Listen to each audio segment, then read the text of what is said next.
Assalamualaikum warahmatullahi wabarakatuh. Selamat siang anak-anak solih solihah.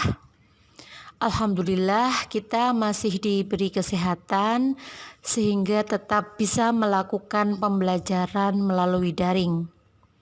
Kita doakan mudah-mudahan saudara kita, teman kita, atau siapa saja yang saat ini sedang sakit, semoga segera diberi kesembuhan oleh Allah Subhanahu wa Ta'ala. Sebelum kita mulai pelajaran hari ini, marilah kita awali dengan membaca basmalah. Bismillahirrahmanirrahim.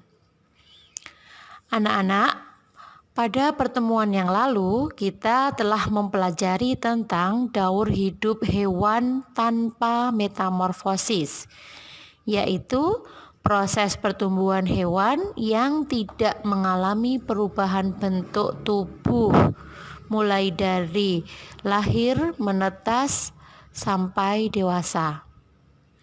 Masih ingatkah kalian hewan apa saja yang mengalami daur hidup tanpa metamorfosis?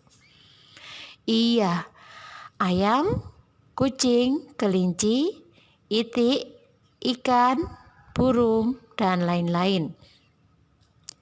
Hari ini akan kita lanjutkan mempelajari tentang daur hidup metamorfosis. Hewan yang mengalami perubahan bentuk tubuh dalam daur hidupnya dikatakan hewan tersebut mengalami proses metamorfosis. Proses metamorfosis pada hewan dibagi menjadi dua, yaitu metamorfosis sempurna dan metamorfosis tidak sempurna. Untuk metamorfosis sempurna, hewan mempunyai bentuk tubuh yang sangat berbeda di setiap tahap perkembangannya. Pada saat telur menetas, bentuk hewan tidak sama dengan bentuk induknya. Secara umum, tahapan daur hidup metamorfosis sempurna yaitu telur menjadi larva, menjadi pupa, dan menjadi imago atau hewan dewasa. Contoh hewan yang mengalami metamorfosis sempurna ini adalah kupu-kupu, lalat, katak, nyamuk, dan kumbang. Ayo kita amati bersama daur hidup kupu-kupu. Kupu-kupu yang siap bertelur akan mencari tanaman yang cocok untuk meletakkan telurnya. Setelah bertelur, telur kupu-kupu menetas, maka keluarlah larva atau sering disebut dengan ulat. Pada tahapan metamorfosis kupu-kupu ini, fase larva pada kupu-kupu disebut dengan ulat. Larva atau ulat akan berubah menjadi pupa. Dalam fase metamorfosis kupu-kupu ini, pupa dalam bentuk kepompong. Ulat akan membuat kepompong menggunakan benang khusus dari dalam dirinya. Setelah keluar dari pupa, kupu-kupu akan merangkak ke atas dan siap untuk terbang. Kupu-kupu dewasa akan bertelur. Dari telur ini, siklus hidup kupu-kupu dimulai kembali. Jadi, tahapan metamorfosis pada kupu-kupu adalah telur, ulat, kepompong, kupu-kupu. Selanjutnya, kita amati daur hidup lalat. Daur hidup lalat dimulai dari telur. Telur biasanya berada di tempat yang kotor, misalnya di atas timbunan sampah. Selain itu, lalat juga meletakkan telur-telurnya di atas makanan yang terbuka. Jadi, kalian harus hati-hati ya jika meletakkan makanan atau jika memakan makanan. Pastikan makanan yang kalian makan itu terjaga kebersihannya.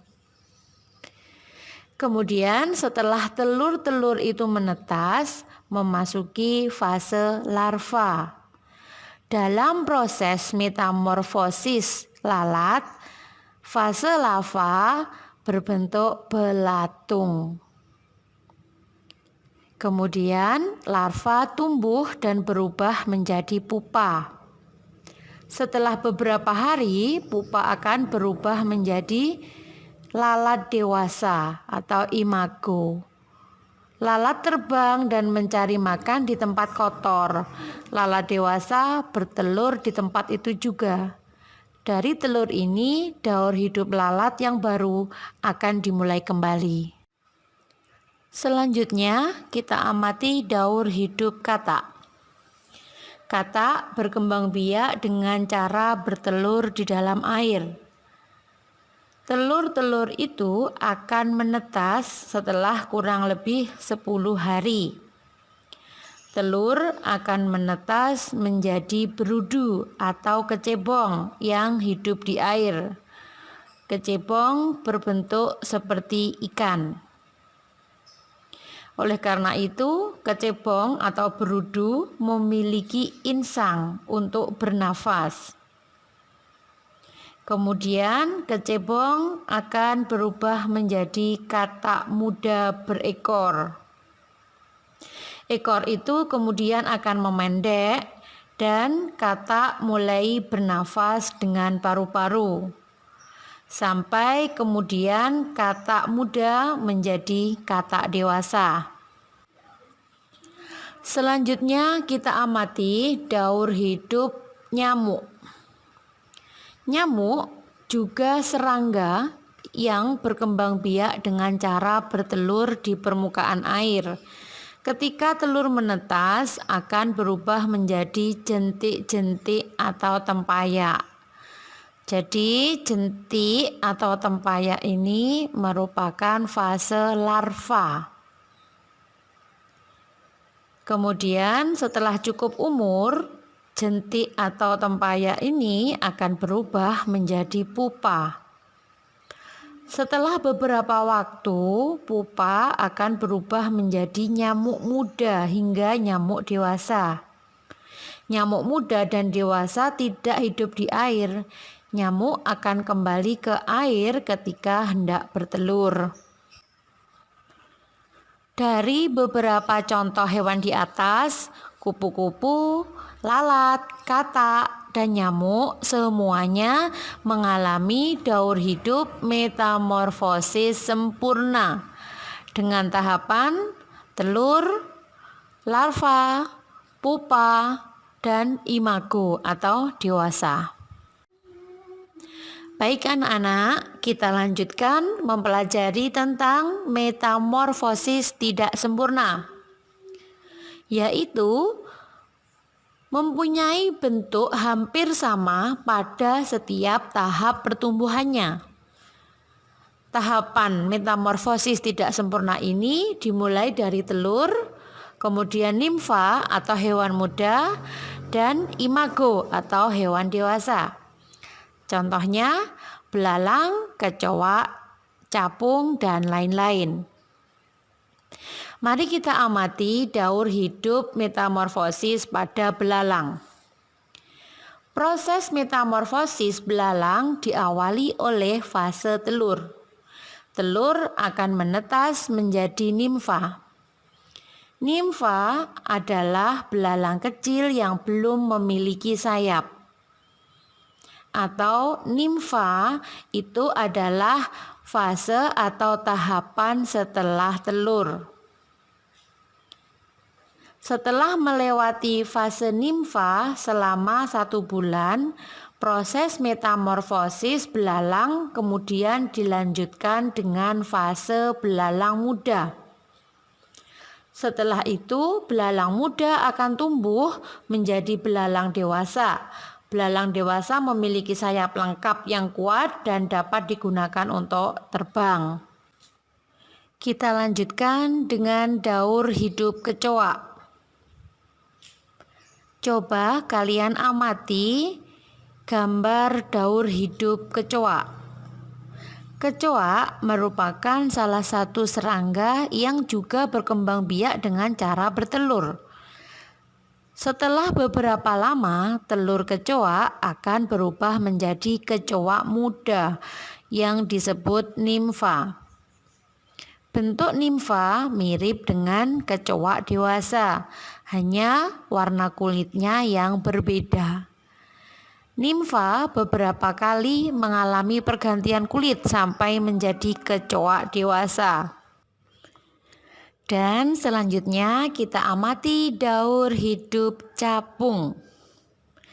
Capung merupakan serangga yang berkembang biak dengan cara bertelur. Sama dengan kecoa, ketika telur capung menetas menjadi capung muda yang disebut dengan nimfa, setelah beberapa kali mengalami pergantian kulit, nimfa berubah menjadi capung dewasa.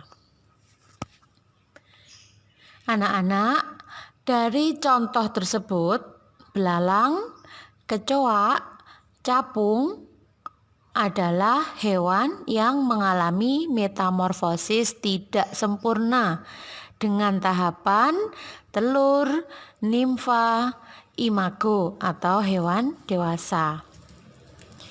Dari penjelasan tersebut, semoga kalian bisa memahaminya ya. Pengertian dan contoh dari metamorfosis sempurna dan tidak sempurna. Baiklah anak-anak, pertemuan hari ini kita akhiri sampai di sini dulu. Sebelum kita tutup, marilah kita akhiri bersama dengan membaca hamdalah. Alhamdulillahirabbil alamin. Terima kasih. Tetap semangat belajar dan jaga kesehatan ya. Akhirnya, wassalamualaikum warahmatullahi wabarakatuh.